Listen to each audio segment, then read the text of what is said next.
welcome to the family here on Purple Mafia. I am your host, Paladino Joey, or Joey Awajan. Purple Mafia is available on all of your favorite podcasting apps, at least most of them.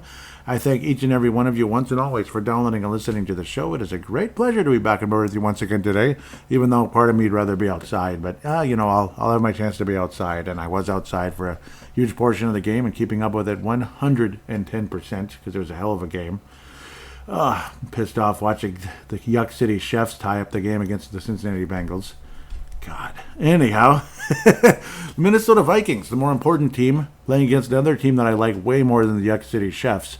San Francisco 49ers, great football game today in U.S. Bank Stadium. Minnesota Vikings survive an almost identical score to last season, 23-17 over the San Francisco 49ers, and in a game the Vikings probably could have blown out the Niners, but instead, either way, come out with a pretty impressive victory, nonetheless, against one of the best teams in the NFL.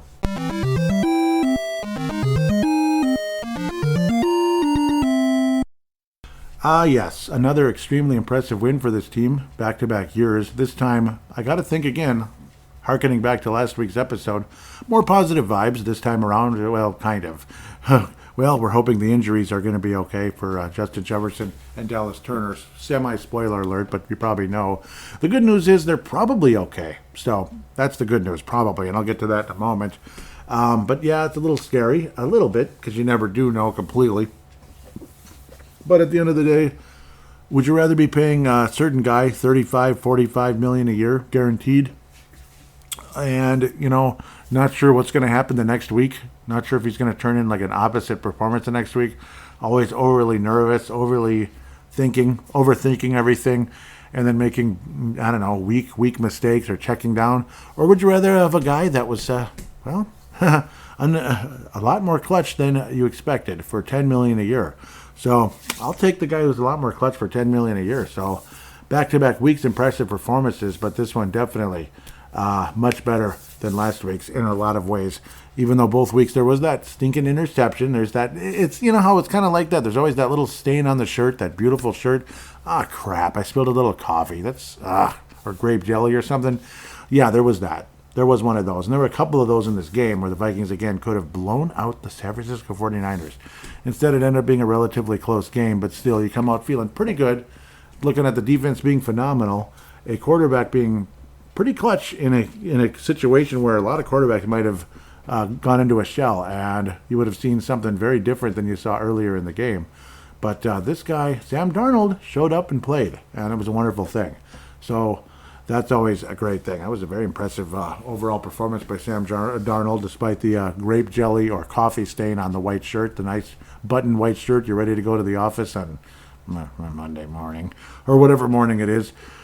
Could be Friday morning, too, and you spilled.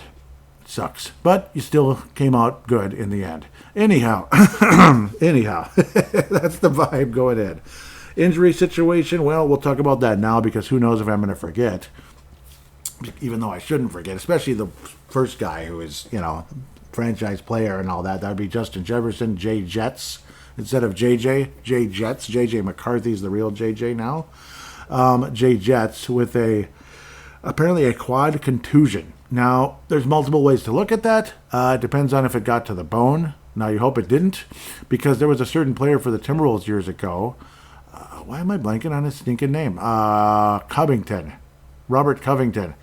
He had like a contusion. I think it was a bone contusion. Maybe it was a little different, but still, it was like he was out for like forever. It was like ridiculous. It's like, hey, it's a bruise. What are you going to do about it? It has to heal. Stephon Marbury years ago had a thigh bruise. You didn't hear the word contusion as much back then. It is, it's more of a medical term, but now people use it more frequently, a contusion. Oftentimes contusion means a bruise of the bone, though, but I guess it could mean anything. Thigh contusion with Stephon Marbury of the Timberwolves when he was a rookie, and it felt like he was out forever too. So, don't get too confident that JJ will be back next. J Jets, see what I did? Of course, Justin Jefferson will be back next week, but hopefully he will, and it would be nice. Hopefully the Vikings can pull off another spectacular victory over a Stephon Diggs team who looks pretty promising, as Justin Jefferson made the play of the year, literally, in the NFL in 2022 with that unbelievable catch.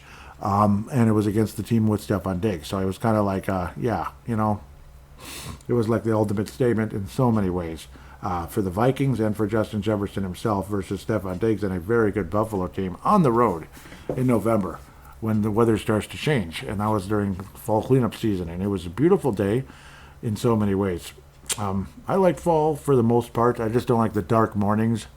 The mornings are very difficult to get up, and I have to get up. I'm not somebody who can sleep in until whenever I want. I have to get up. And it's not easy. And sometimes it's colder than you want, and it sucks. But that's just the way things are. We'll see if it's my final season doing cleanups, then I can maybe focus heavier on podcasting than ever, which would be nice.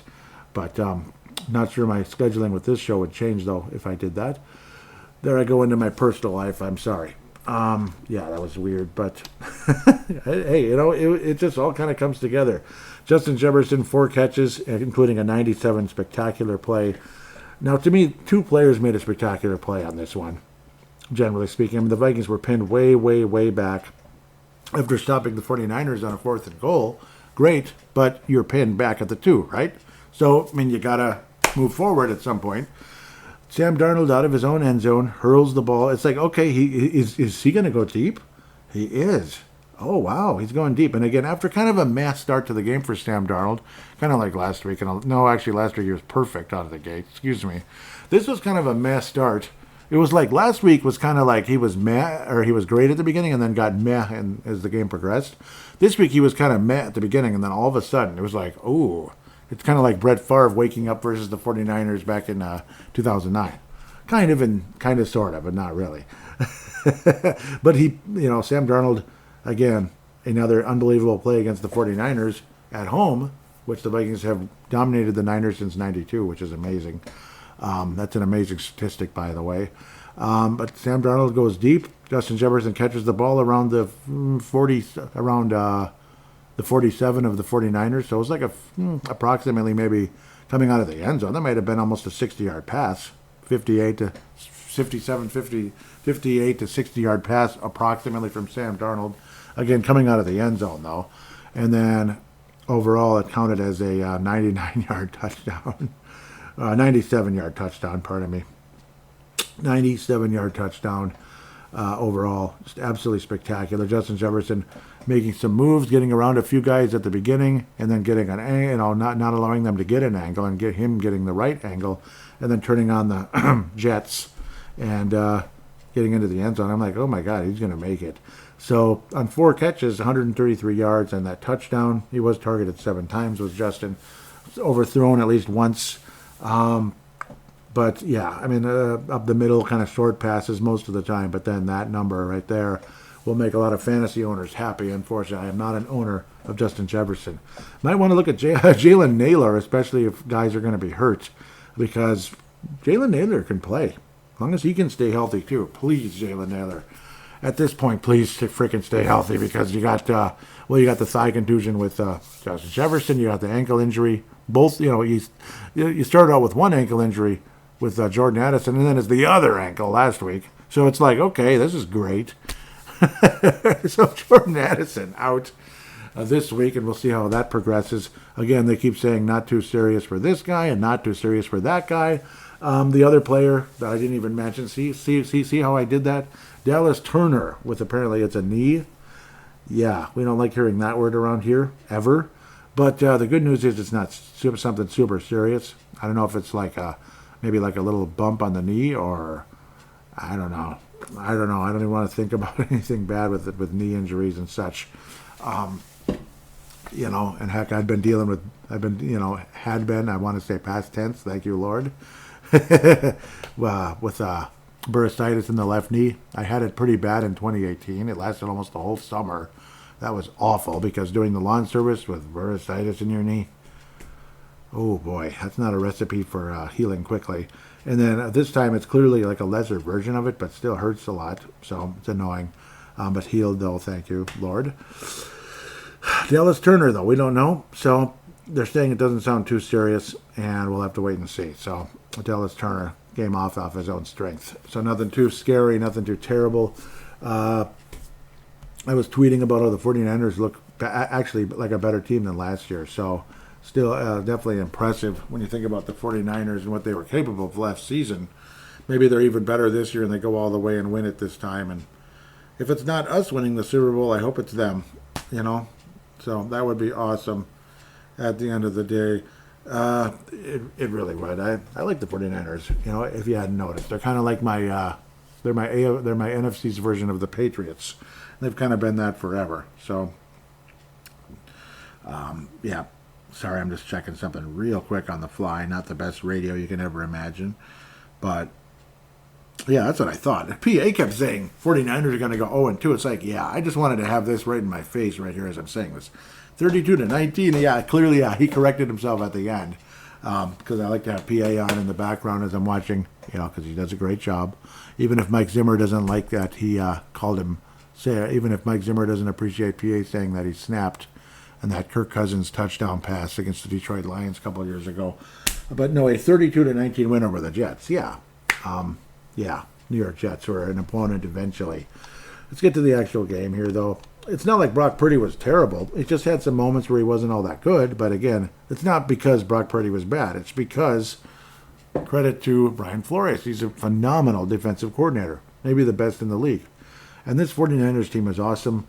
Another thing I was tweeting about, you just look over and over and over again at the small sample sizes of Jordan Mason when he's like the backup running back and he just wasn't getting the ball that much because that's kind of how it goes. And it was like our backup running back, Ty Chandler, also had a really nice game today. So isn't that cool how that kind of turned out?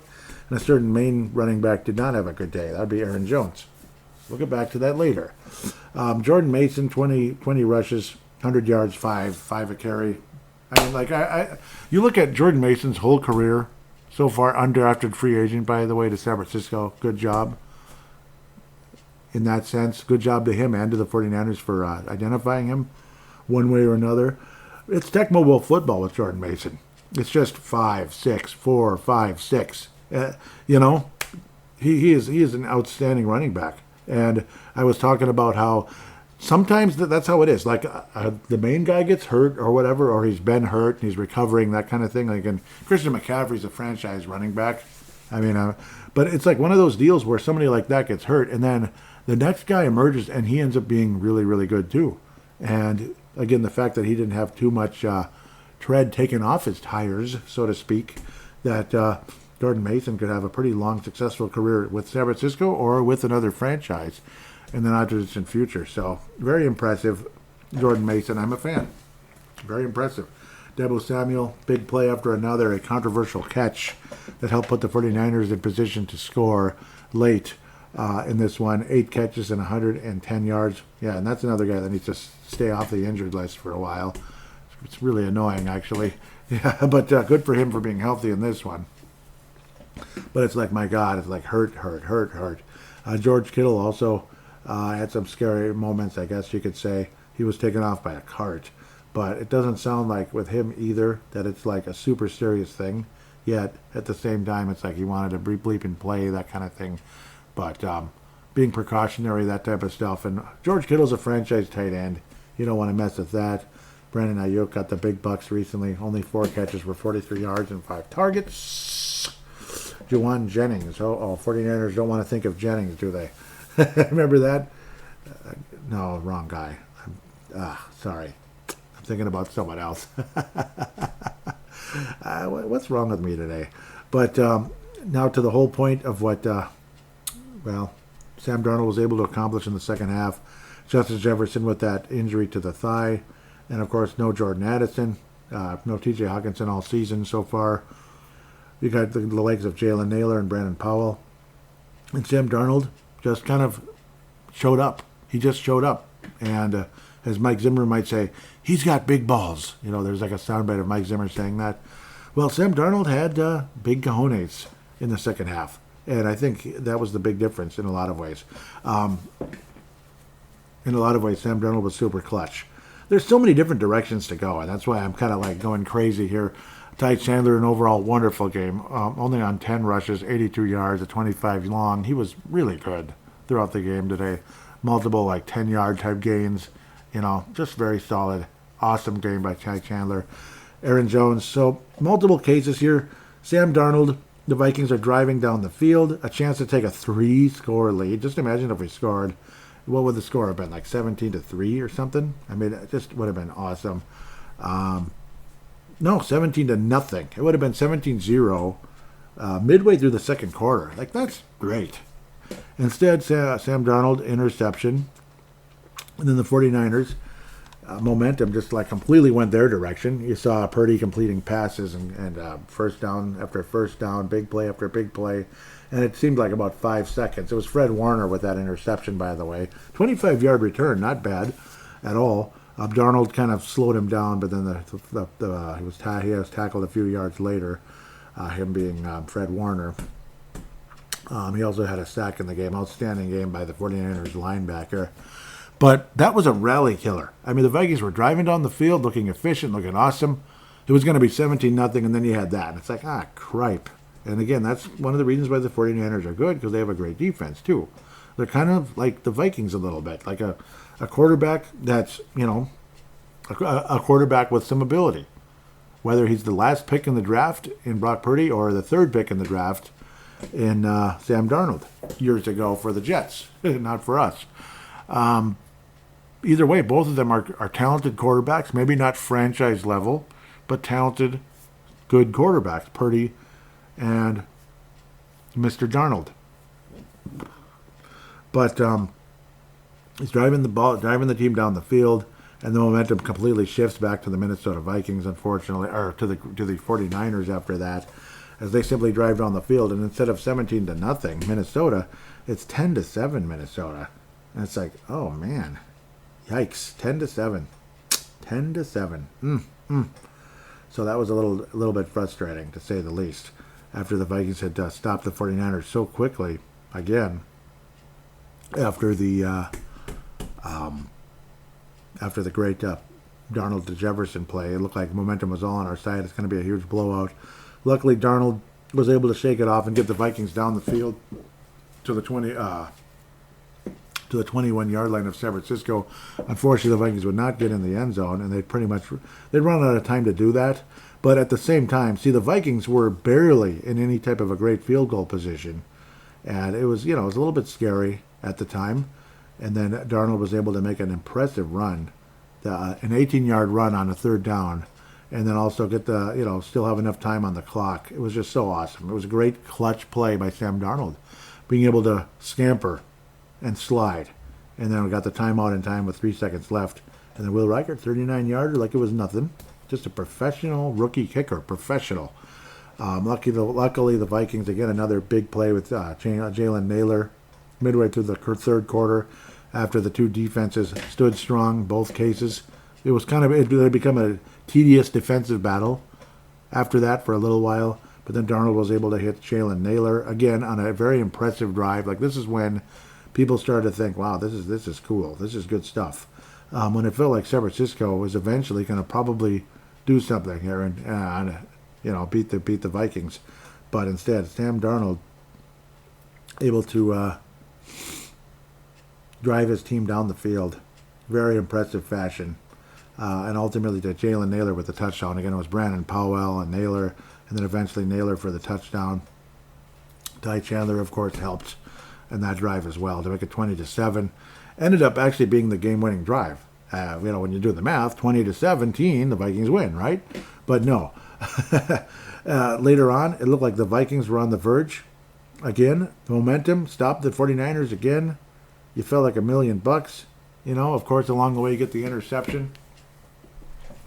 Brock Purdy, at least one interception. Josh Metellus. I guess he's called Joshua Metellus now. Wasn't it Josh Metellus? I guess it's Joshua now, and that's why.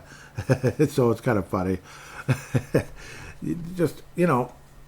You're feeling like $1 million. You make the big stop, and then here we come down the field again. We got this. We're going to score. We're going to be up 27-10 with very little time left. The game's over right here. 27-7. Excuse me. 27-7. The game's virtually going to be over here. And then Aaron Jones literally just had to hang on to the ball for like another second and put his feet down in the end zone. It's just like, but he fumbled at the 2, and then the Niners drive down the field and score.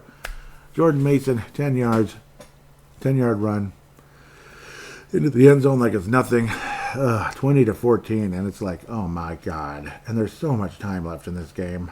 I mean, the 49ers drove down that field like it was nothing. 98 yards, too. You realize that? 98 yards? How easily they drove down that field? So there's a reason why Brock Purdy still had over 300 yards in the game, even though there were moments where he didn't look all too good because the Flores defense was fantastic. Patrick Jones II, 2 sacks in the game. Now, he's got 4 on the year now. So, again, very motivated, I guess, after reading that article, right? Being called a backup. I don't know. But good for him. He looks like a starting tackle now, doesn't he? Pat Jones II. But, again, another very clutch drive, hitting Naylor and Powell, especially hitting Powell for 2 plays. That put the Vikings into field goal range, almost for a touchdown drive, but ultimately field goal range. And, get the clock down a decent amount to 3:32 left. 23-14. That's a 2-possession lead. Absolutely big. A big 2-possession lead for Minnesota with 3.5 minutes remaining. The game isn't over, but the Vikings are in wonderful position to possibly win this thing, especially with the defense like Flores has. The Niners were able to drive down the field and ultimately only wind up with a field goal. Tried an onside kick, but of course, again, have to announce it that they're going to do it before they did it. And the Vikings come out victorious by being able to recover the ball, not lose it, rather than have something stupid happen. But onside kicks don't happen as often as they used to. Vikings win by 6, 23-17. But, man, it felt like the Vikings could have blown this team out today. That's the kind of bummer about all this. Just imagine. I mean, do you realize what the final score possibly could have been? Like, say you take away both of those 49ers touchdowns and add them to Minnesota. No, that's just like if everything went perfect. Like, say the Vikings score their touchdown and the Niners get nothing. I'm just imagining for fun here. That would be, 3 for San Francisco, and 30. It would have been 37-3. That's utter obliteration. 37-3. Man, that's utter obliteration, folks. That's unreal. So otherwise, maybe you just get one. 32, and then San Francisco scores still on one of them. 30-7? No, 30-10, I think. My mind is all messed up. Yeah, 30-10. 49ers didn't get a field goal until the end of the game. So we'll just say 30-14. 30-14 maybe on one of them, or 30-10. Yeah, because maybe they get one touchdown and they finally score a field goal. Whew. Just like that's if it just went halfway-ish. 30-10. That's sick. It's crazy. Crazy. Or we'll just say, or it could have been 37-14. Maybe they still score or something. I don't know. Whatever. 37-17 even. Like, they still score on those drives, but the Vikings also get their 2 touchdowns. The interception by Darnold, there was a good read by the 49er linebacker, of course, and Warner. There was that. That was, it wasn't a great play by Darnold, but he was just kind of beat by a great player in Fred Warner. The Aaron Jones fumble, it's just, I don't know. It just felt like, here we go again. It was like bull crap, same old bull crap, like a Dalvin Cook kind of fumble. At least he didn't get injured on the fumble. That's the good part. At least he didn't get injured. Like Dalvin Cook, every time he fumbled, his shoulder's out. Oh, his ACL. Like, you've got to be bleeping me, man. So it was always something ridiculous. Like, you have the injury and the insult. You had injury to insult, like going back the opposite way. But generally speaking, again, Vikings end up surviving in a game they probably could have blown the Niners out, or at least had a comfortable win. Maybe a 2-touchdown win. Maybe 2 touchdowns and a field goal, like 17-point win. But whatever, you win by 6. I guess a win's a win in that sense. But it's just funny. We could have blown these guys out. Jeez, guys, what the hell? Whereas in some cases, probably earlier this year, some of us might have been like, yeah, it'd be a miracle if we win that game. And it's like, no, it really wasn't. The Niners are good, but the Vikings have been a tough one for the 49ers here. Unfortunately, playoffs, though, over there in San Francisco, it's been... Except for 1987 or January of '88, it's been a disaster, sadly. So it'd be nice if we could do that in the postseason, especially a year where wonderful things could happen. Ryan Wright had a touchback today. That sucks. He did have a 56-yard long. He doesn't get touchbacks very much, especially his first year. Mitch Wichkowski. Yep, the Vikings also had that blocked punt. That was a big one. Only got a field goal out of that. That's another one where it's like you only got a field goal out of it. It was just a sputter job, the offense. So that was kind of annoying as well. Harrison Smith, the interception by Joshua Metellus in the Battle of Jericho. Harrison Smith helped, by helping a little bit in the Battle of Jericho. Maybe you should call him Caleb Smith. But I'm just kidding. No, the Caleb, we have a Caleb, don't we? Yeah, we do. So, a Caleb Evans. We have a Caleb Evans. Sorry, that's stupid. Not funny, is it? But no, it was tipped by Harrison for an interception to Mr. Joshua Metellus. Sorry for my really goofy humor here. 2 sacks by Pat Jones II. One by Jonathan Greenard. Greenard has been a wonderful addition, of course. Blake Cashman was everywhere. Minnesota ties and all that. We all know the Gophers and such. Amazing game with 13 tackles and a sack. Andrew Van Ginkel, who almost had another play that could have just about wrapped the game up. In fact, it would have wrapped the game up. A 2-score lead with the ball. Interception. You just run the clock out and it's over right there. 2-possession lead. Andrew Van Ginkel would have ended the game. He is unbelievable. He's awesome. I think everybody's happy with what they're seeing there. 1 sack, 4 total tackles, all solo. Interesting. The guy is just woo. What an amazing addition by the Vikings front office. Again, Dallas Turner, we'll see. 8 total tackles by Ivan Pace Jr. Again, another solid game for him. Taki Tamani just rolls right off your tongue. Isn't it the coolest name? Taki Taimani. If he's not from Hawaii, who is? But then again, watch, he isn't. Well, College of Oregon. Are you from Hawaii, Taki? Maybe he isn't, but sure sounds Hawaiian. Not that it matters, but it's a cool name, and it rolls off your tongue, just like Will Reichert. Sounds like Star Trek, doesn't it? At least I think so. But a nice, you just feel good. I'm in a fun mood. I'm kind of in a playful mood, if you haven't noticed. Man, this is a long segment. Damn, I don't usually take this long on first segment. But, it's the Vikings and 49ers. I had 15,000 listeners in 2012 when the Vikings beat the Niners. A completely unexpected win with Christian Bleepin Ponder having the game of his life. And I was like, oh my God, here we go. So I don't know if I'm going to get 15,000 listeners on this show. Maybe I should. I should. But at the time, 15,000 listeners was like, whoa! We're talking like massive increase. And Timberwolves Explosion had 60,000 that week. I don't know what happened. It was like, oh my God, it was the most beautiful thing ever. But not that long after that, especially in the Vikings case, Purple Mafia with the Ponder at quarterback, it wasn't that great of a season, and the numbers dropped quickly.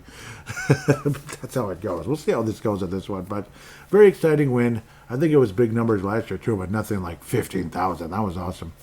But the Fran Tarkenton Award winner for this episode is Sam Darnold. It could go to Blake Cashman. Strong honorable mention to Blake Cashman. Strong honorable mention to him, no doubt. But it's going to go to Sam Darnold, definitely. Pat Jones, obviously, again, deserves tons of respect. I love what he's been able to accomplish with 4 sacks in 2 games to open up the season. The Christian Ponder Memorial, speaking of Christian Ponder, Aaron Jones. I'm sorry, Aaron, but yeah, this was not a good day for Aaron Jones, and you just got to come out and be honest and be objective. This is a gentle one. I'm not trying to be a jerk to Aaron Jones, but not a good day. No, not at all. Not really. Very mediocre day for Aaron Jones, though he did have a 9-yard long in the game, but only 32 yards and 9 rushes, 3.2 average, and the fumble at the 2-yard line. It just changed everything. Damn it, we could have been blowing them out, and next thing you know, we could have lost this game. Could have, if not for the Flores defense being as good as it was. But it wasn't good immediately after that. Maybe a little too aggressive, and Purdy and all them took advantage, along with Jordan Mason being outstanding running back for the Niners. So, have to be honest and objective. Aaron Jones, Christian Ponder Memorial, buddy. Urban legend is the Niners have not beaten the Vikings, and I know we've talked about this already, but not beat the Vikings in Minnesota since 92. That's just weird. Man, that's a long time. And we are in the same conference. Not in the same division, but we are in the same conference. The one other major statistic that I believe there's a couple, but there's a major one. Where the hell is it? Okay, why is this? It's like the wrong feed. There it is. Updated. Awesome. Youngest wide receiver in NFL history to reach 6,000 receiving yards in NFL, to reach, only 25 years and 91 days. That'd be Justin Jefferson, Jay Jets. Second place, Mike Evans. Okay, 25 years and 91 days. Okay. Second place, Mike Evans. Mike Evans of the Bucks. 25 years, 131 days. Randy Moss. 25 yards, 270 days. Larry Fitzgerald, of course, from Minnesota and the Cardinals and all that. Great player there. 26 years, 13 days. DeAndre Hopkins, 26 years and 192 days. This is upon the 92-yard reception in the first half, the second longest in Vikings history. This was after all this took place. Justin Jefferson, youngest receiver to 6,000-plus receiving yards in NFL history. So congratulations, Justin Jefferson, on a very likely Hall of Fame career, first ballot, all that great stuff. So that was awesome. They said something about, what was it? There was another statistic that Justin Jefferson was third place in, I believe, getting to four. No, that can't be right. I think it was like 100-yard games or something. It was like, 100-yard games. He's like third place at his age or something. It was something like that, and I'm blanking on it now. Just amazing numbers, though. That one is, to me, this one's more exciting, I think, because it's like total yardage. So, Justin Jefferson is on his way to being a first ballot Hall of Fame player. Stay healthy, Justin. And again, obviously, speedy recovery with the thigh contusion. No doubt about that. But a very fun played game. No doubt about it. And we'll be getting to Twitter later. Definitely going to be fairly busy there, I got to think. And I'm happy about that, no doubt. So kind of a long first segment. But, I mean, how do you not go kind of long with a game like this? Hopefully the second segment I chill out a little bit. I get a little too long-winded at times in the second segment. But I don't know. We'll be talking about things coming up with the Houston Texans. It's going to be fascinating to see how that goes. Travis Kelce with the numbers I want to see. 0. Hopefully it stays that way. 2. This is the Burrowhead matchup here. Go Joe Burrow. Screw the Chefs. Heading into the half practically here. We'll see how that turns out. But 2 targets and 0 catches and 0 yards, of course, for the idiot tight end. So anyhow, with that said, sorry I had to do that. With that said, well, we're going to take a quick break and come back and look around the league and preview those Houston Texans coming up next week for another nooner.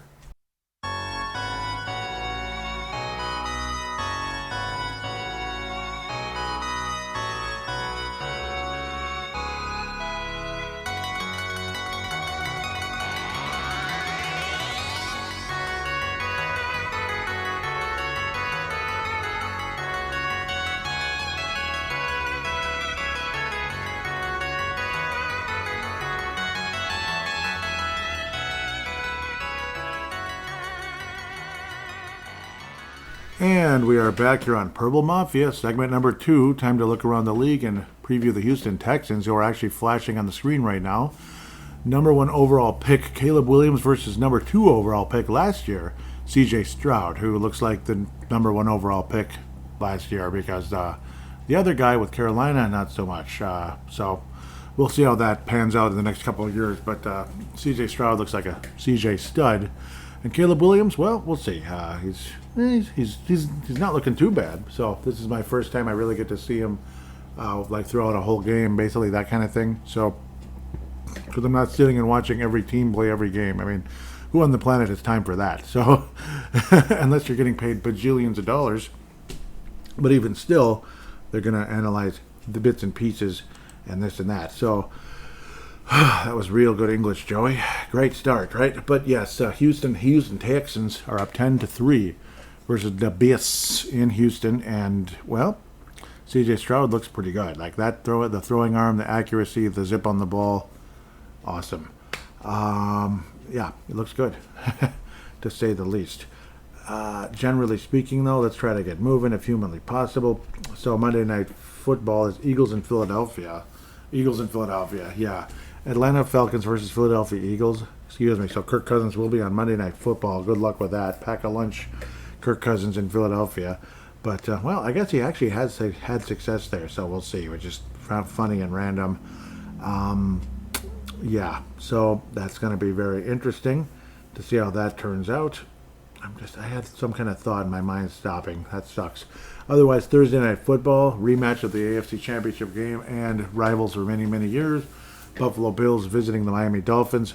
Tua has another concussion. Apparently, he has no plans to retire. So, and it's super sad, somebody that young, we have to talk about him possibly retiring. But, well, the concussion situation is extremely scary.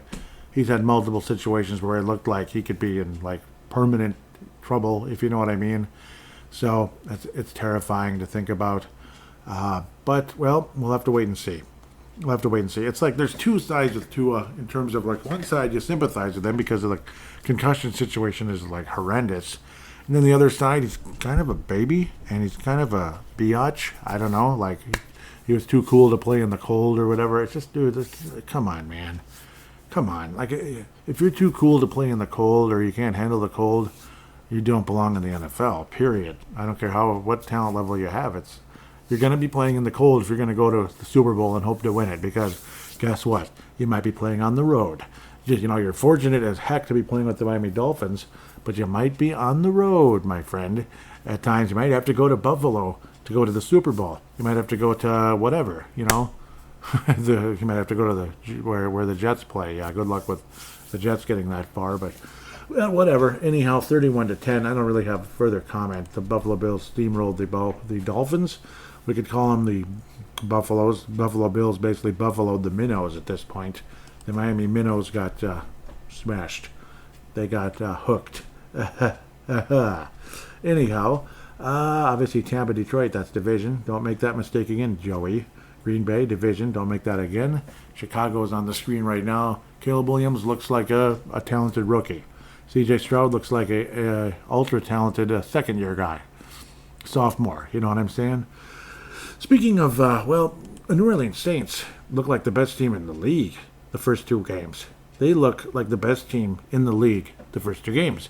Mike Zimmer, greatest defense ever, right? He's misunderstood, greatest defensive coordinator that ever lived. I mean, there's no better defensive coordinator than Mike Zimmer, except maybe Brian Flores. Excuse me. And both guys aren't big fans of quarterbacks, but that's just how that goes. And maybe, I don't know, I'll get off of that. Get off of that, Joey. Come on. New Orleans Saints steamrolling, crushing, annihilating the Cowboys. Who did they whoop last week? Carolina. It's like, okay, it's Carolina. They suck. Like, they're awful. Like, they're probably going to go like 1-16 or 2-15. They are awful. Dallas Cowboys, well, I'm not a big fan for so many reasons. I'm just not.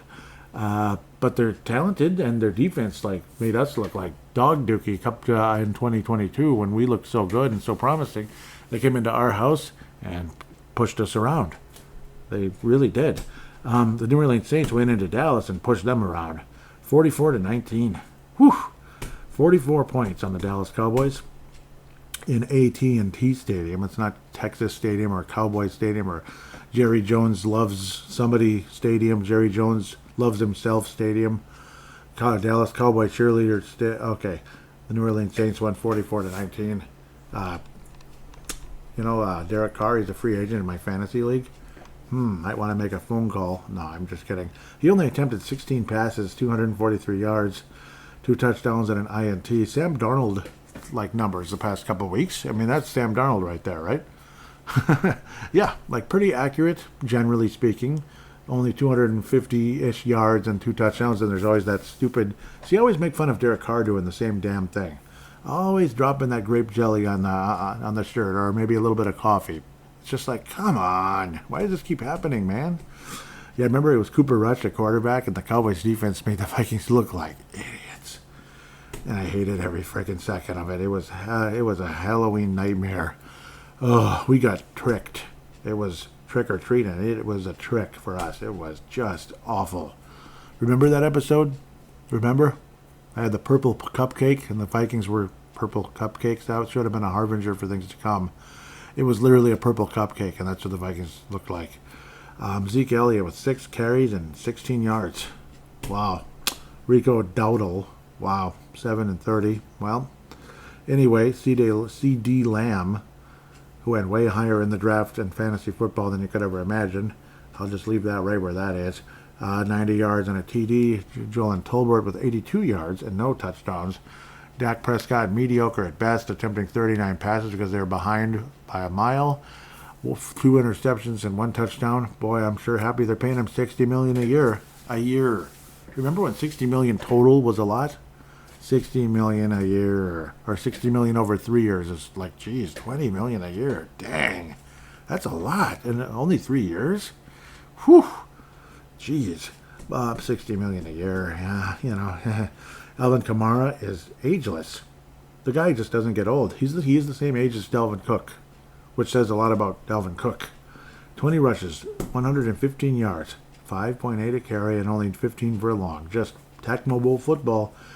Alvin got in the end zone not once, not twice, but 3 times, LeBron James. 3 times into the end zone. And very impressive, without a doubt. Geez. When they needed to run the ball, they ran the ball. When they needed to throw the ball, they completed it. Insane. Awesome. Alvin Kamara added a 4th touchdown receiving with a scamper, 57 yards, 65 yards total on just 2 catches with that. Again, that 57-yard scamper. I don't even like Alvin Kamara because he kind of crapped all over us. I don't like him at all, actually, but, geez, there's no denying, man. This guy's ageless and he's damn good. And, you know, it's the kind of running back that you wish that you had him, because he's probably going to be your all-time leading rusher for your franchise. Probably. You know, I mean, that's impressive. I can't come out of this going like, bleep him.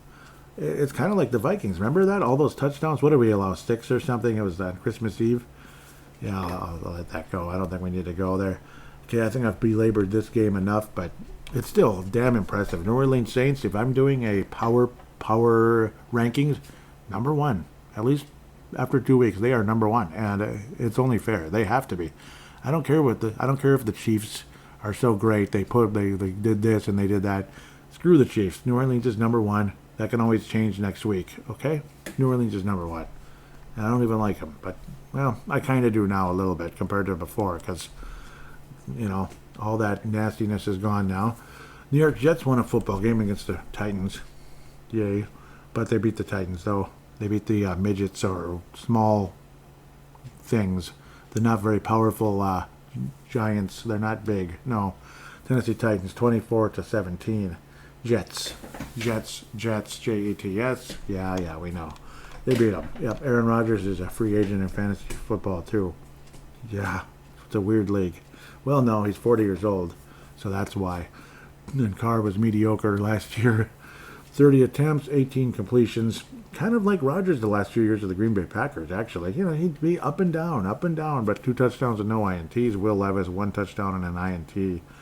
Similar numbers, actually, to Rodgers, except for the, the grape jelly on the shirt.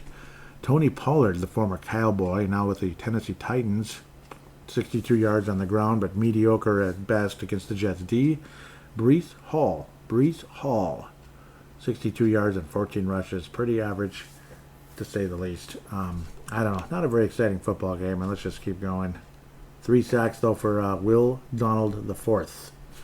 Will Donald IV. Well, Will Donald IV get 4 sacks? Well, he did. Yeah, I know. I can't help myself. I'm sorry. The Patriots, so this is a rematch of the Super Bowl after the 2014 season. Seattle got their revenge. I'm sure they're really excited about it. They're making them very proud, but they are 2-0 on the season. 23-20, not quite as meaningful as the Super Bowl, but it is the second game of the season, and the Seahawks are undefeated so far. 23-20 over a Patriots team that clearly is better than last year. Way better. They're just better, They're just better. They're more comfortable in their suit, or whatever the word is. Comfortable in their skin. And Jacoby Brissett is a competent quarterback. Probably rather have him than what they had going on the last couple of years. It's very average. I like Brissett.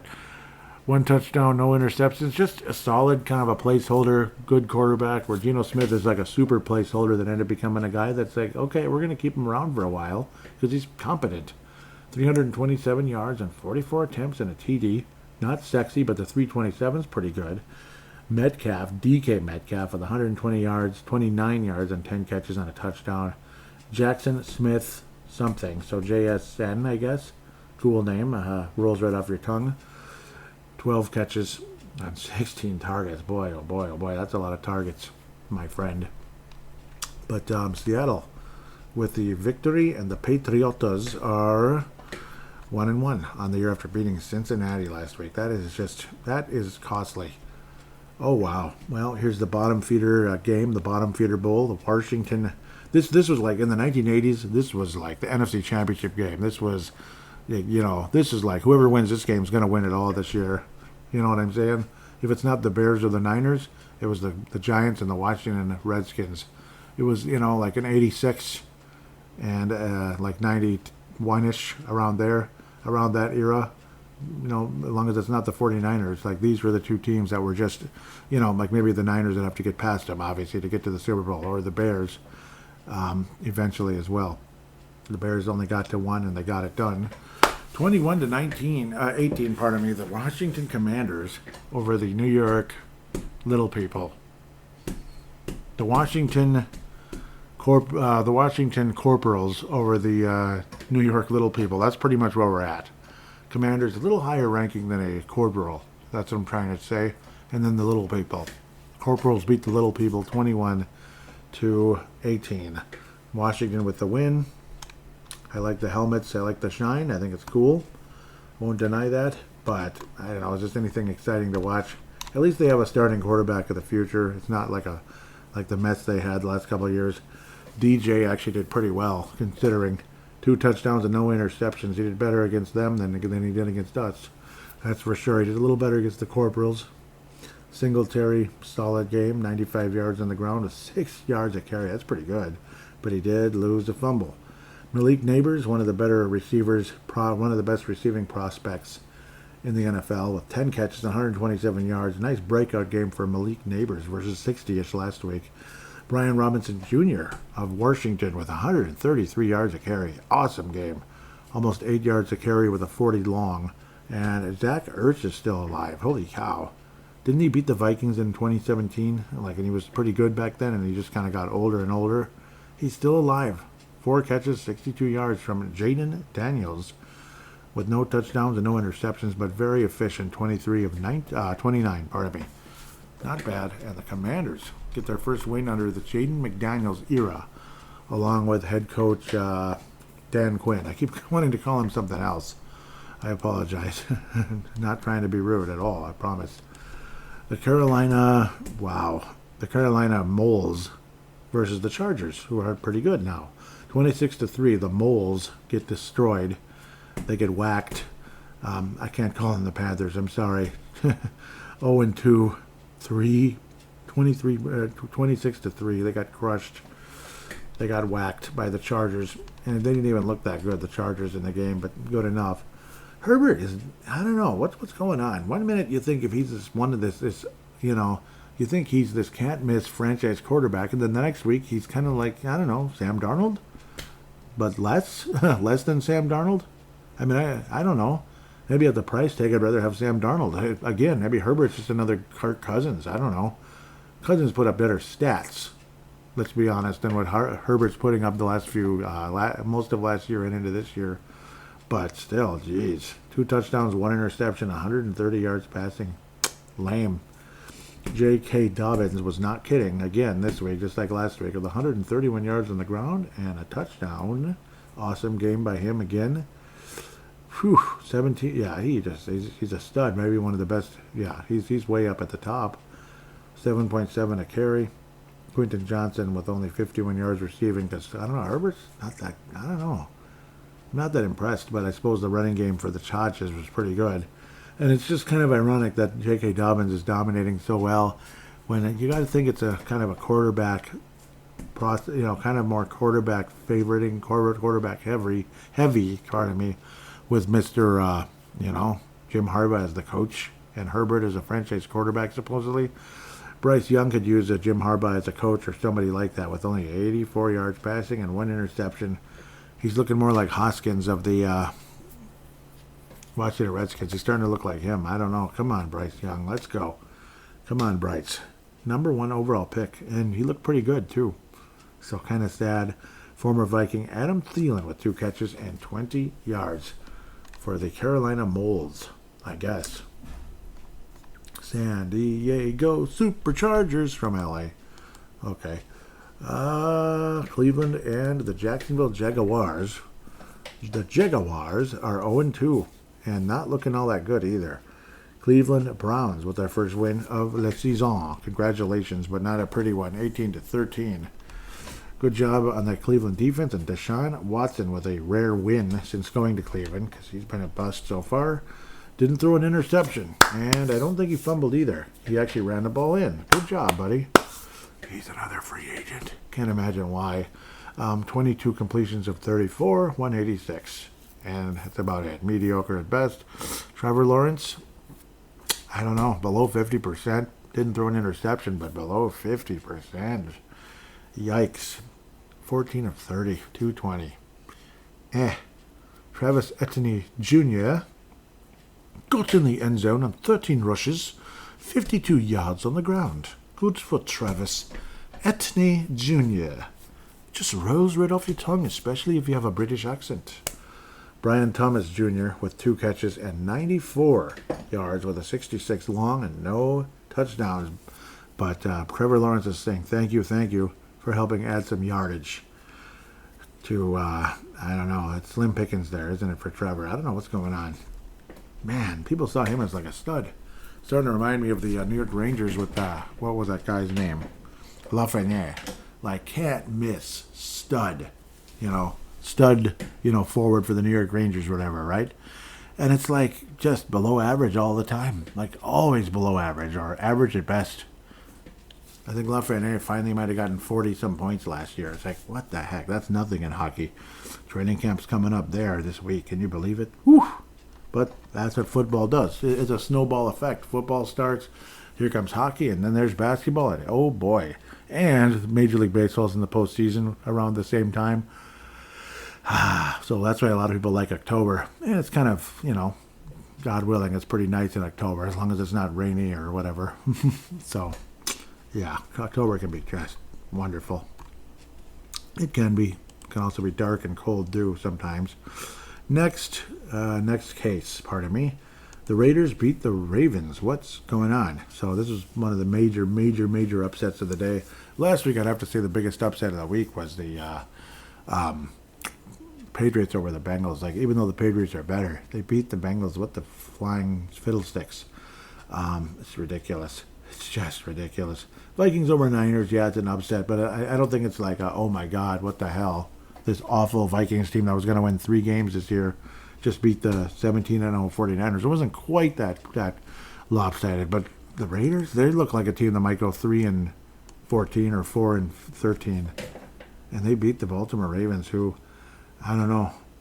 I've said 100,000 times about the Cowboys going 0-2 in '93, but I don't know. That happened like that once. That happened like once. So, I don't know. Gardner Minshew, okay, 38 attempts, 30 completions. That's pretty good. Jackson, just, I don't know, again, mediocre. Throwing a lot, not always accurate. 21 of 34, 247, 1 touchdown, 1 INT. Just meh. I don't know. Derrick Henry, the ageless veteran from the Titans, looking better with the Ravens, but 0-2 so far. 84 yards on the ground and did get in the end zone once. Solid game. Devontae Adams, the former Packer stud, which I'm sure Rodgers wouldn't have minded on the Jets. Kind of like Moss getting wasted away in the Raiders for a couple of years. 9 catches, 110 yards, and a touchdown for Devontae Adams. Also Brock Bowers with 9 catches and 98 yards, but no touchdowns. Gardner Minshew Jr., the second, pardon me, is a heck of a lot better than what Moss had, though, in the Raiders. It was kind of similar like to the Aiden O'Connell nonsense last year or so. That was just nonsense. It's just garbage. What was it? Somebody named like Brett Walters or something like that. Just awful. Freaking awful. Like a certain Twins manager might say, and I think the Twins are freaking awful too. I think they're freaking awful, man. Losing 11-1 to the Reds. It's pretty bad. It freaking sucks. Anyhow, 11-1. And I love the Cincinnati Reds, but they're not that good. Seriously. Who saw this coming, by the way? It's always a possibility. It's a divisional matchup. And Kyler Murray's talented and this and that. This is a pretty good upset. Jeez. Not just the fact that the Arizona Cardinals beat the Los Angeles Rams, but 41-10. Wow. I mean, really. 41-10. Jeez. 3 touchdowns for Kyler Murray with a perfect quarterback rating. Perfect. 158.3. Thank you, Kyler. Good job, man. And 59 yards running on the ground. Did not get in the end zone. 17 of 21. Awesome. 266 yards, but efficient like you wouldn't believe. Matthew Stafford, no interceptions. Again, he's one of those grape jelly guys where he's super good, but he'll always have that turnover somewhere. 27-19. 27 attempts, 19 completions, 216 yards, and that's all she wrote. Mediocre. Of course, their receiver, star receiver, the young guy, Nakua, will be missing 5 to 6 weeks, so that sucks. Cooper Kupp did not dominate at all, which a lot of people were expecting he was going to do. 6 targets, 4 catches, 37 yards. That does not add up to a whole lot of excitement for the Los Angeles Rams. They could do a little better than that. Only 1 sack, too, because Murray was running all over him. Man, 3 sacks for Dennis Gardeck of Les Cardinals. Impressive. Best game in I don't know how long. Maybe since they went to the NFC title game years ago. Best game in forever for Arizona. That's great. Good for them, you know. How could you not want to see Arizona do better than what they've done in the last few years? I mean, it's impressive. And Kyler Murray looking like a number 1 overall pick today. Can he do it again? Well, I guess we'll find out next week, huh? He's going to have to. Because, yeah, he's going to have to at some point. That's all I got to say about that. Sunday, we continue at Denver and Pittsburgh. Pittsburgh with another ugly, boring win. But a win. 13-6, they are 2-0. The Pittsburgh Steelers are 2-0. They're 13-6. Broncos are 0-2.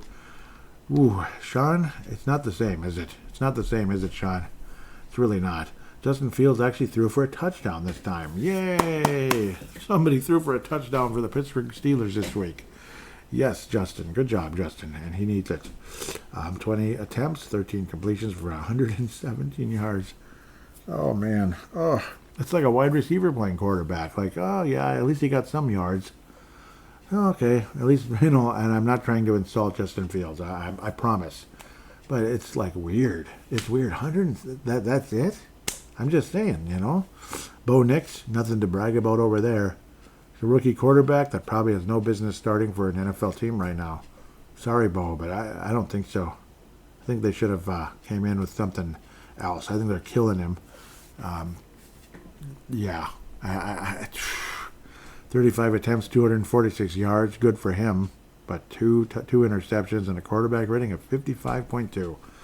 I know the Steelers are a defensive-oriented franchise, and they have been since the Steel Curtain for the most part. Not every year. Now, there were a few years where it was meh, and Ben Roethlisberger was throwing for 350 yards and 4 touchdowns every week for a while there. It was really wild. It was crazy. It was like the Cowboys a couple of years ago, and they were winning games 34-28 or losing 28-34. But now it's like, I don't know. It's like the Minnesota Wild when they were an expansion team, you know, losing 1-0 and winning 1-0 or 2-1. It's like boring as hell, man. 117 yards. You know, Justin Fields was like a really high draft pick too. Remember? And Bo Nix again. I mean, has no business starting for an NFL team. I'm sorry, he's not ready, man. I'm sorry, Bo. I like you and everything, all respect and all that, but I don't know. I'm glad the Vikings didn't take Bo Nix. I'm glad that.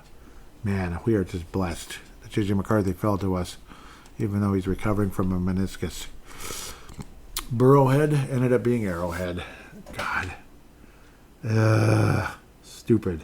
Kansas City rallies and wins the football game, just like they did against the frickin' Niners last year and just like they did against the Niners in 2019. Just like they did against the frickin' Eagles, too. God. I hate the Chiefs. Oh, and it was in Arrowhead.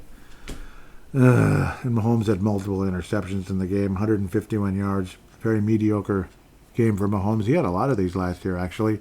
But then in the end, when it mattered most, what happened? Yep. And you know what's really funny? Okay, it's not, but yeah, what am I looking at? Joe Burrow had a pretty solid game, but wasn't great down the stretch. That's the problem. Like, finish him off, you son of a gun. Instead, it's Mahomes finishing him off. It's like Burrow was way better than Mahomes forever. And then when it mattered, it went the opposite direction. And Burrow is a national champion kind of guy. I mean, he's got a college ring, and I got to think he's going to get an NFL ring someday. But I don't know, another team that's 0-2 now. Just losing to the Patriots, that is just unacceptable.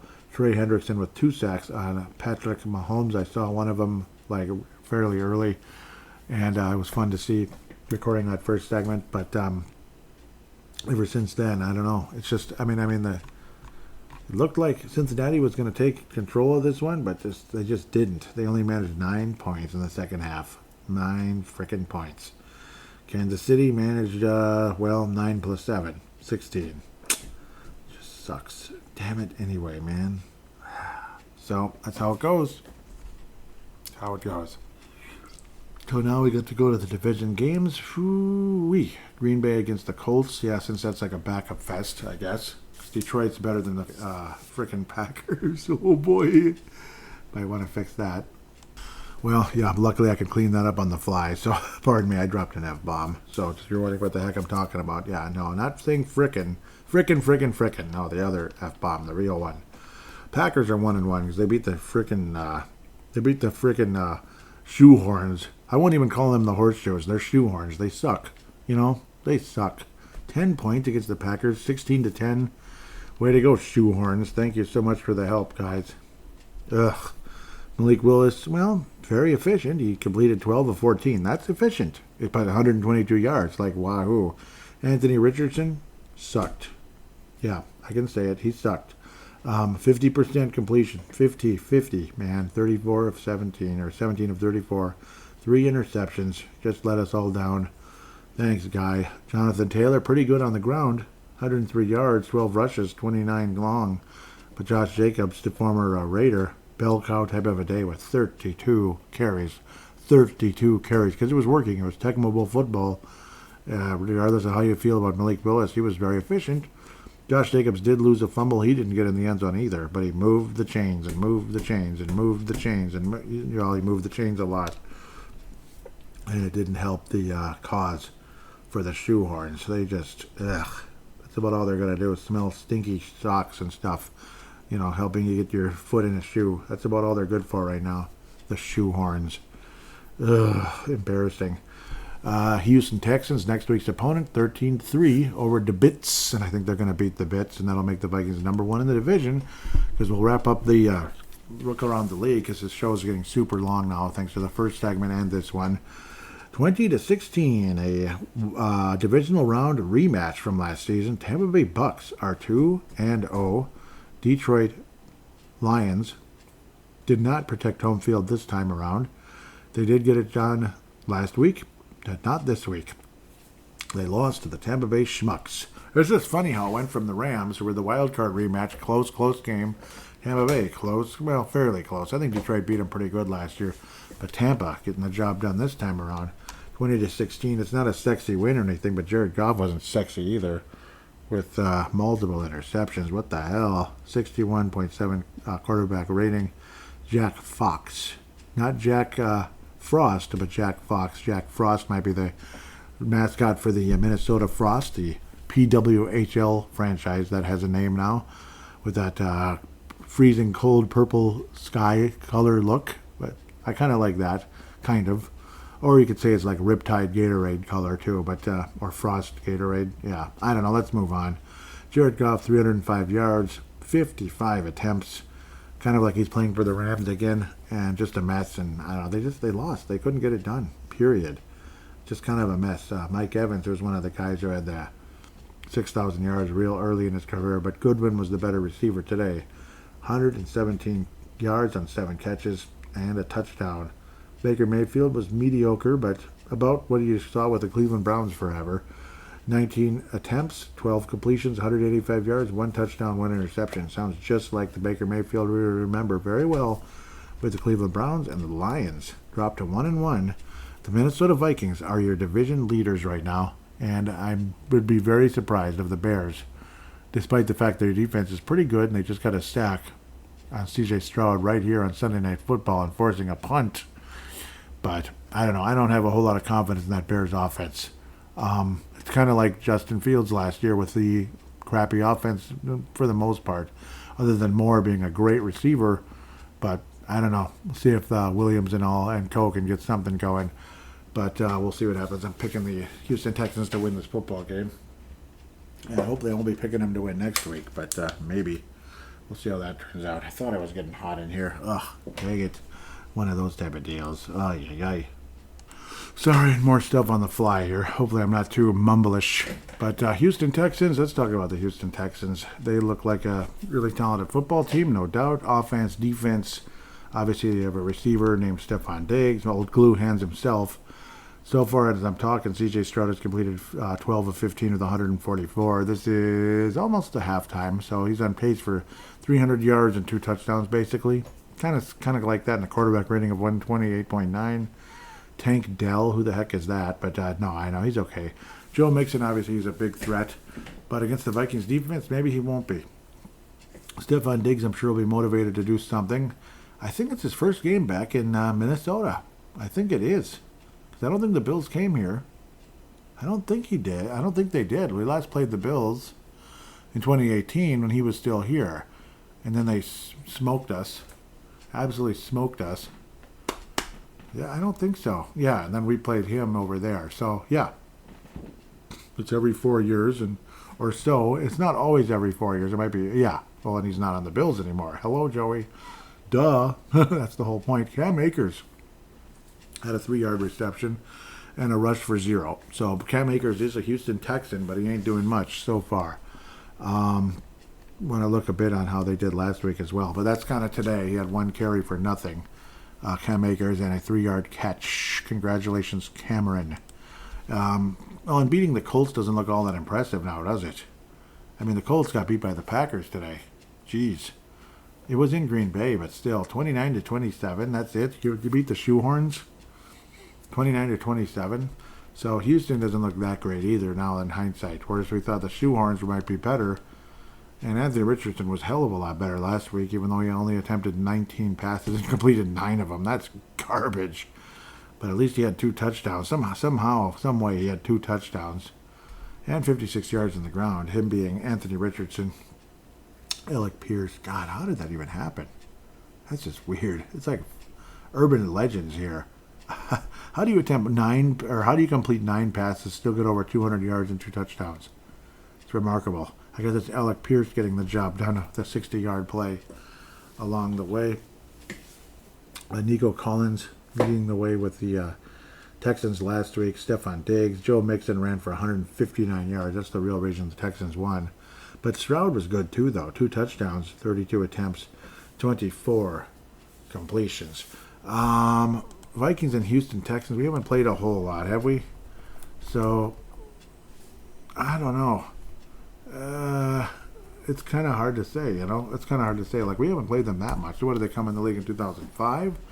And it was, that was David Carr, the older brother of Derek at the time. The Vikings are 5-0 in the series. 5-0. Way back in 04, not 05, but 04. The Vikings beat the Texans. It's a pretty decent Viking team on the road with a win in overtime, 34-28. So for the first time, the history will be very short here. Only 5 games. Vikings, yeah, because it's an AFC team and they were an expansion team. It looks like every game was relatively close, except one of them, for the most part. 28-21, the Vikings win by a touchdown in the Metrodome. Wow. Yep, this is back when Antoine Winfield was still a big-time player for Minnesota. Quarterback in that game might have been Gus Frerotte. 28-21, I think it was.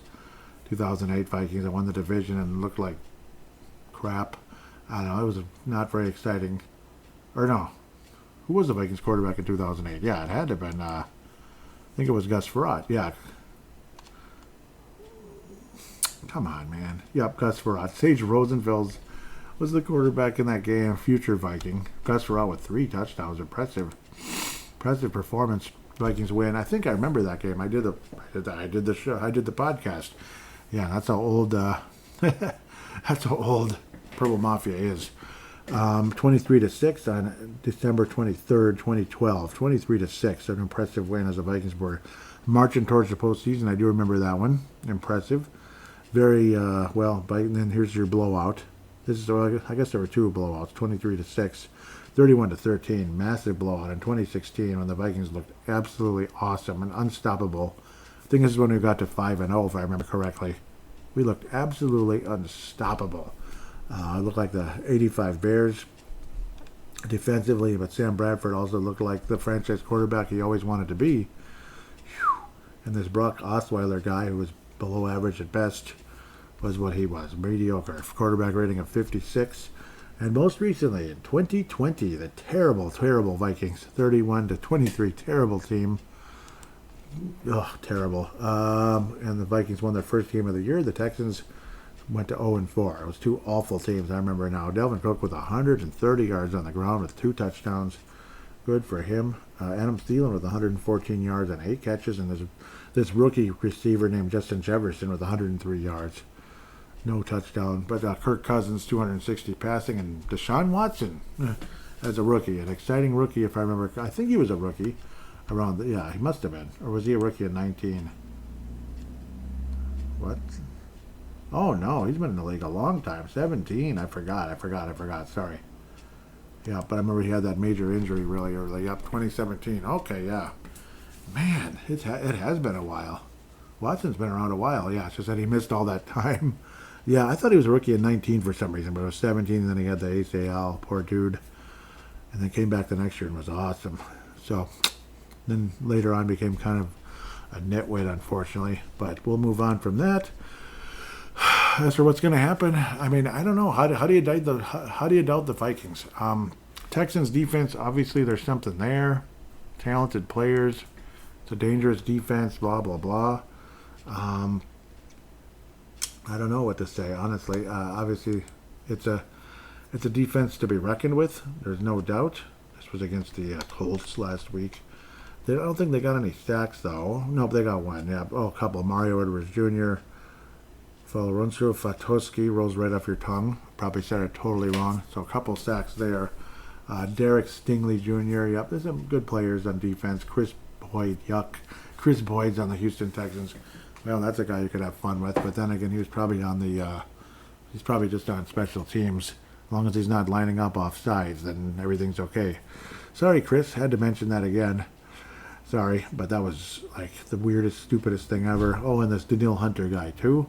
He's wearing number 55 now, which is really weird. Jack Del Rio, eat your heart out. I don't know. I can't go against the Vikings right now, where it seems like yesterday Houston wins that game. Maybe a close back and forth, similar to today. But I think the Vikings win that game, and I think fairly comfortably. Nothing like a blowout. No, it's not going to be a blowout at all. No, but I think the Vikings win at least by a touchdown. Kind of like today. Maybe there'll be chances where it looks like the Vikings are going to just take over, but then ultimately they don't really take over, but still win the football game. So we'll go with the final score of 28-21. Vikings win the game. Darnold very solid again.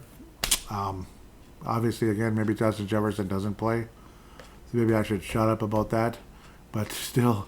Let's go with 20. Yeah, shut up about 28. Maybe like 24. Yeah, it's not that big of a difference. But I got a feeling the Vikings get the job done. Maybe a defensive touchdown is mixed in there somewhere. Or just some big play that sets up a touchdown type of thing. Like another blocked punt or something. Who knows? Or, where that special team's doing that. But, something like an interception, a pick six by our buddy Van Ginkel. The Gingster, as they call him. But the Vikings win 24-21. 3-point victory for the Vikings over the Houston Texans. And 3-0 we go, baby. And it's going to be very fascinating indeed. Segment number 3 is next.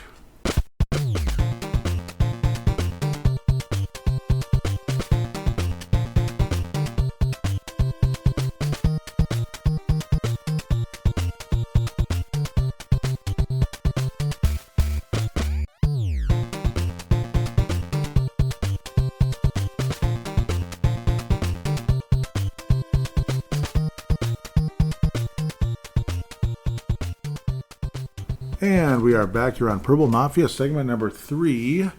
Fan interaction. Looks like no calls. Just wanted to make sure I scoured around just to make absolute sure. So otherwise it's Twitter and Facebook, and I'll check the Instagram really quick first. Instagram is simply Purple Mafia Show, so very nice and easy to find, just like on Twitter or X. Purple Mafia Show, Purple Mafia Show. So, I'm guessing. Sorry for the delay. I don't think there was any responses to anything, but I'll check just in case. I think just a couple likes, which I do appreciate very much. Looks like more than one, but no. Weird. Looks like there's just likes, which again I accept. Thank you for the likes, but unfortunately, no responses. But I'm going to keep pumping away on that Instagram. It's still pretty new. You know, it's only got a couple followers and all that. So, yeah, it's only a matter of time. Hopefully that Instagram will pop up here.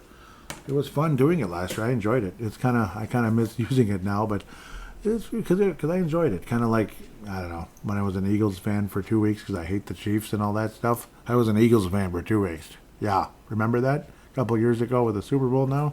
Year and a half ago? Kind of created a soft spot for the Eagles. That's how much I wanted the Eagles to beat the Chiefs. Like something you'd think was impossible. A soft spot for the Eagles. Yup. So I want to thank Vince Germano for retweeting the most recent episode. Really appreciate that. What was it called? Positive Vibes. Mad Motton returns from Northern Scotland. He says, let's hope they can maintain that they're not losing to the 49ers at home since 92. I don't expect the Purple to win today, but if they can hold their own against the best in the NFC, you got to be feeling pretty good about the season. And yeah, that's for darn sure. And boy, I'm feeling really good about the season now. I was saying that it's an amazing stat. 2-0 would be a huge jump to the season for sure. Crazy to think we have something that dominant against one of the best franchises in the NFL. Need to do that in the postseason. Don't think anybody responded after that, but that's fine. So we continue. Yep, Mad Martin loved that goal line stop. I was like, that was awesome. Next one, he says the Purple are up 13-7 on the best the NFC has to offer and get to receive the ball in the start to start the second half. You couldn't ask for more. Feel you there. Dave Hickey out of Iowa says, I posted once on 49ers Facebook post, and now it keeps taking me back to your old account. Weird. That's really weird. I wonder why. It's very strange. It's very strange. Dave Hickey says we've played. That would be on Facebook, of course. We've played a good game except leaving all sorts of points on the field. Yeah, like at least, I mean, minimum 6 up to 14. Yeah, it's freaking stupid because they were right there. Dave Hickey says loved it. Hope Jets is okay. That would be again. Justin Jefferson, I was saying, play of the year so far. Holy cow, 97-yard touchdown. It was gorgeous. There's 2 replies, though. So where's the other one? Okay.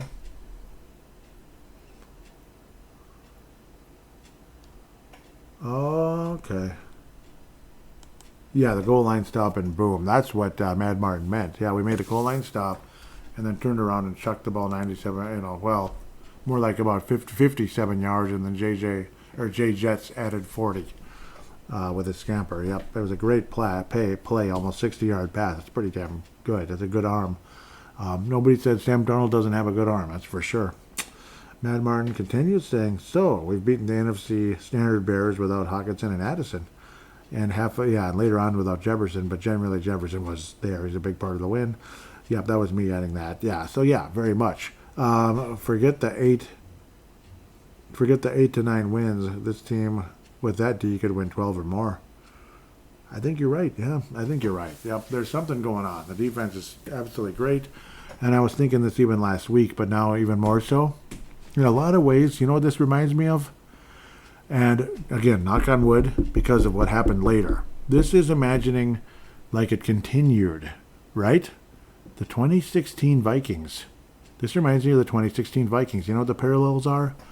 The defense was unbelievable. Remember how we were talking about it a few minutes ago when we were talking about the Houston Texans and the 5-0 record and everything?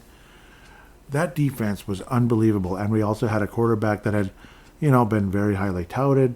Unfortunately, in his case, it was major injuries and such, him being Sam Bradford, another Sam.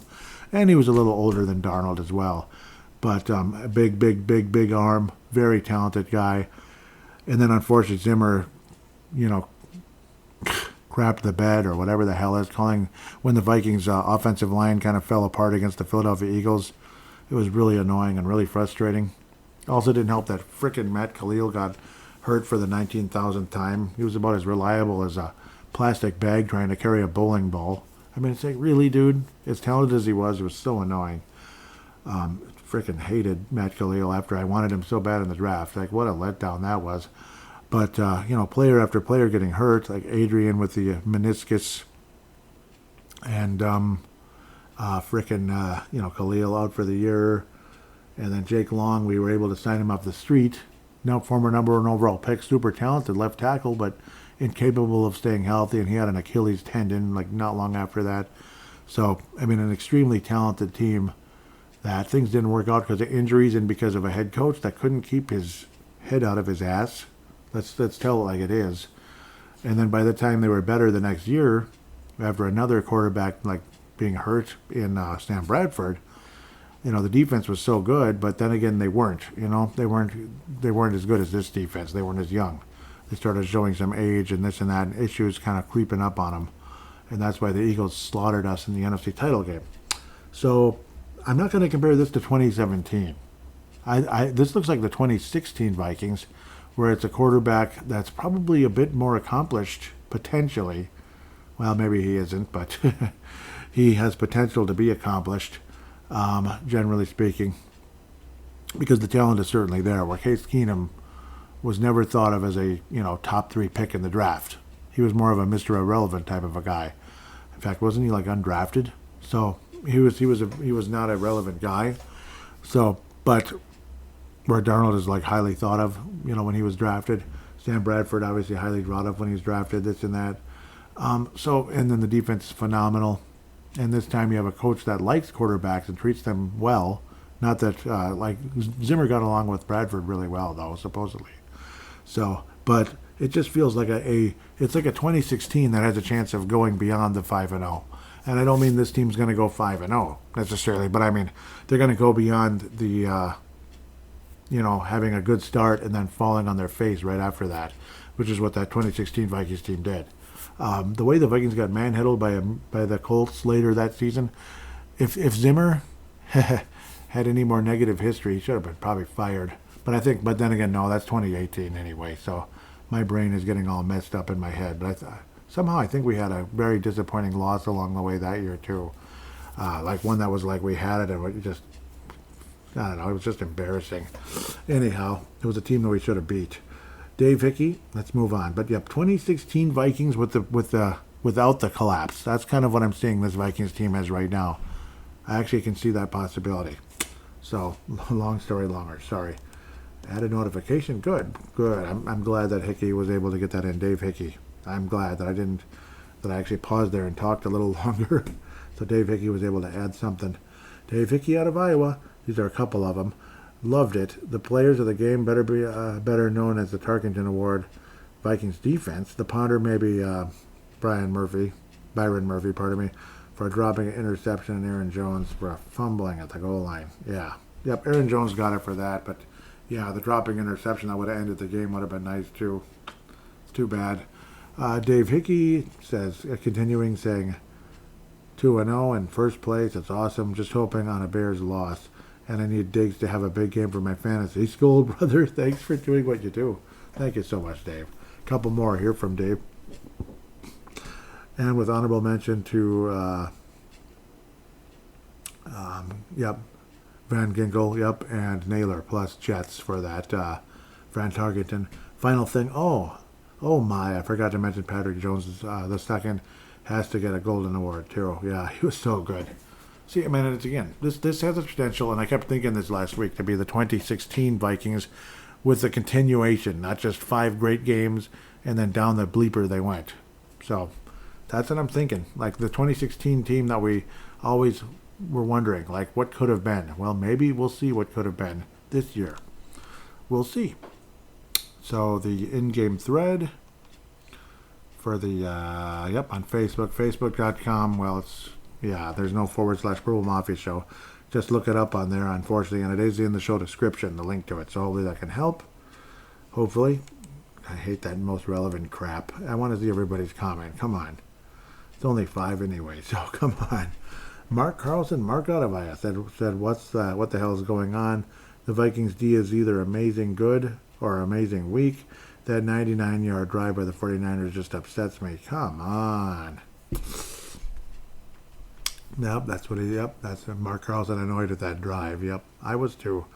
Mike Dale, the state of New York, says, same old Vikings trying to piss the game away by taking aim at their big toe. The more things change, the more they stay the same. Yeah, I hated those turnovers. Oh, I hated them. He says the Andrew Van Ginkel fan club is growing. Yep, Mike Dale continuing there. Dave Hickey on Facebook, there he is. Says this game started out great up until Darnold threw that pick. Then San Francisco drove it down the field and scored right before halftime. I was terrified of that. Mike Dale says, yeah, that was a punch to the gut for sure. That said, since the Niners are favored, I feel the Vikings are playing with house money. Yep. Feel you. So that was nice post, guys. Really appreciate that. The post-game thread, I think, there's 2 comments. Tanae Brown, out of New Zealand. Let's see who is the older post. I guess it's hard to say. So we'll go with Tanae. They're like identical. Why does it say most relevant? They're both relevant. Tanae Brown, out of New Zealand, says, I only caught the second half. This team is really well coached on both sides of the ball. Darnold looked made just enough happen to get us home. Looks like teams need to stop the screen passes with Van Ginkel. Yep, with Van Ginkel on the team too. Awesome win. On to the Texans now. Yep, that's awesome. I forgot to like or love a lot of these posts. I apologize, and I will do that. Mark Carlson wraps up the fan interaction saying, tough, potential, lethal. This is our team. Tough, potent, and lethal. This is our team. Not perfect, but also but also not giving up. Exciting plays and talented players. 2-0 Skol. Yep. A lot of fun. Fun game. Like Mr. Judd Zolgad said in the post-game thread as well. A very fun game. The post-game, whatever they call it. Vikings fan line for Skol North. Vikings vent line, Fan line is KFAN. But I'm more of a Score North guy most of the time, especially for post-game stuff. Ooh, sorry, I feel like I'm mumbling a little bit. But yeah, very impressive win. Golden opportunity for the Vikings to look like that 2016 Vikings and continue an undefeated start to the season. There's a real shot. And defeating legitimate teams. Like in 2016, the Giants were still decent, weren't they? I remember we just absolutely slaughtered them in one of those games, and it was a lot of fun. So we'll see what happens if the Vikings can do something pretty cool against the can do something cool similar to the 16 Vikings with also maybe a possible future beyond that great 5-0 start that the Vikings had that year, that first few games. Because I don't think Kevin O'Connell is going to alienate part of the team after a frustrating loss. I would hope he isn't going to do anything like that. So Mike Zimmer, that was one thing he wasn't good at. And he started losing the team as early as 2016. Think about that. That's pretty early. It's just his 3rd year as head coach. 3rd year. And by 2018, when the Vikings lost to I think it was 2018 when they got beat by the Colts really badly. I remember that. It was embarrassing. I think that was in U.S. Bank Stadium, too. It was just embarrassing. It would have been like if Zimmer had anything worse going on, he probably should have been fired after that game. Honestly, it was like just an absolute no-show. And it felt like the team quit on Zimmer and on themselves in that game. But that's really old news. I'm digging back into history again. But still, 2019 though, or 18, nothing like way back in the good old days or anything with, some of the classic old players, Keith Millard and all those guys. So that's going way back in the good old days, like the really good old days.